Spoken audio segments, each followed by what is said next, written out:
All right, welcome back here on the Xfinity Sports Report, your Colorado High School connection. Brian Roth back with you. Well, we saw all the highlights, 3A, 4A, 5A, boys and girls. Now time to break it all down with a couple of gentlemen that are much smarter than me and try to make some sense of all this. We have Neil Devlin, Denver Post, Gerry Valerio of MaxPreps. Gentlemen, thanks for joining us. Hey, let's start in 3A. Neil, I'll throw it out at you. Holy Family, what a story. One of the best stories in the state, both the girls and the boys getting a state title yesterday. Yeah, without a doubt. They've, since moving up from North Denver, that's the big thing for me. They've flourished. Going to the suburbs and stuff, they're good across the board. The girls, have won, 6 of 7 or something ridiculous like that. But the boys have really come on as well. They're the optimum power on the level right now. Yeah, they are, and what a job Pete Valerio has done over that Holy Family. It's just his 4th year over there and starting to turn that program around. It's their first state championship on the boys' side since 1998. Let's move up to Boulder, start up there with the 4A girls. Mesa Ridge taking on Broomfield, a couple of undefeated teams.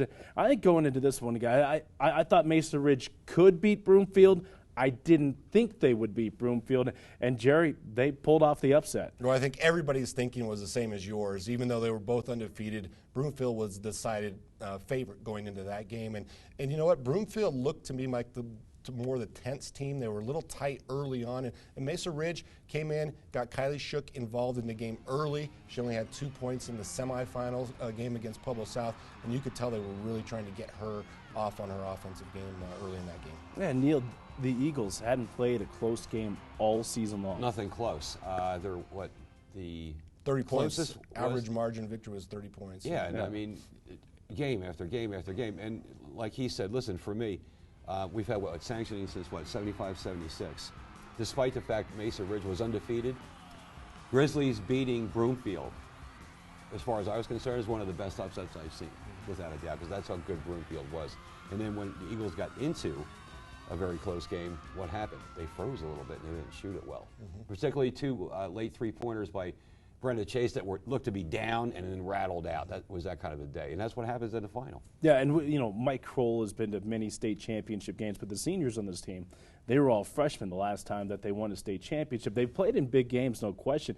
Did it surprise you, Gerry, that they were a little bit tight and obviously didn't shoot the basketball very well, and that includes the free throw line too? Yeah, a little bit, but you know what? You got to give credit to Mesa Ridge as well. Both these teams came in average, only giving up about 30 points a game, and it was a defensive game, and you got to expect that that's going to happen on the big stage at times. But they're high school kids, and a lot of them that overcome that gets the best of you. A lot of them turn into defensive games. You notice we up to CU for Coors Event Center.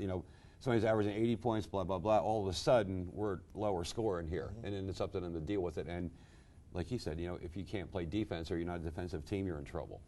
So again, Mesa Ridge picks up their first ever, not just basketball state championship, first ever state championship in any sport at the Colorado Springs School. So congratulations to the Grizzlies. All right, in Class 5A, I think all of us thought that Regis would win, and I thought all of us thought that Fossil probably didn't have a chance. I mean, it's just the type of team that Carl Matty had, and of course they go on to roll.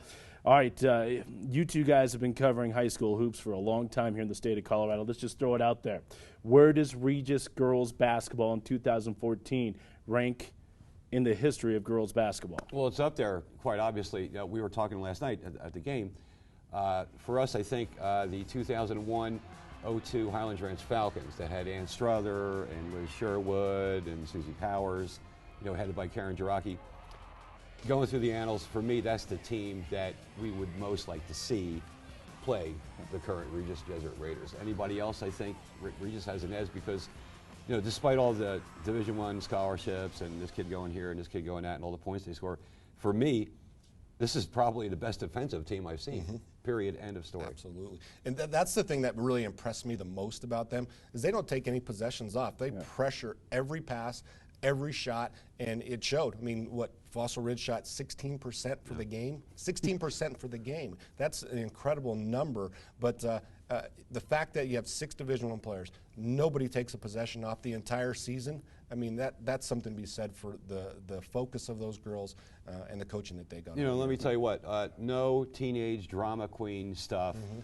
Carl didn't have to put up with it. I asked these girls repeatedly about it. Deani Agabogan told me, many times, look, we've been playing together since 4th grade. We know each other. We love each other. They truly didn't care who scored the points. I mean, Justine Hall ended up averaging like a point and 2 point tenths or something stupid like that, more than Deani. No one cared. That wasn't the issue. The issue was that they won, and they won handily. Look at all the national competition they played as well. Yep, no question about that. So congratulations to Regis, and let's not let that take away from the fine season that Fossil Ridge had. They just ran into a buzzsaw on Regis, as everybody else did here in the state of Colorado.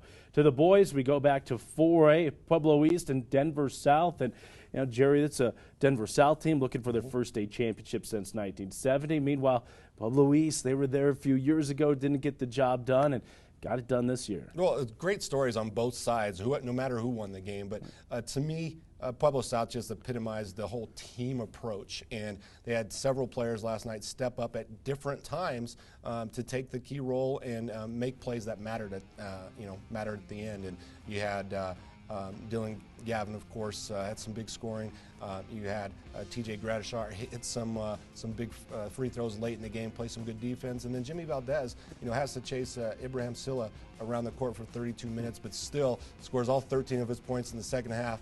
Has a nice spin move late, has a key steal in the last minute to seal it for them, and it was just a total team effort for the Eagles last night. They were just a bit more, I think you'd agree, more refined than South was in so many ways. A few more free throws, a few more valued possessions, a few more better shot selections, things like that. But I have to credit Rebels. I don't think a lot of people gave these guys very much credit during the whole year. Watched them evolve a little bit. Saw them lose to TJ the first time, then they beat him, then they handled him again and stuff, And Malik Fletcher, first-year coach, I think did a wonderful job. And for me, Sill is one of the best leapers we've seen in some times. I mean, he just gets up there, and I give him credit also. I mean, he did not make a play late in the final ticks.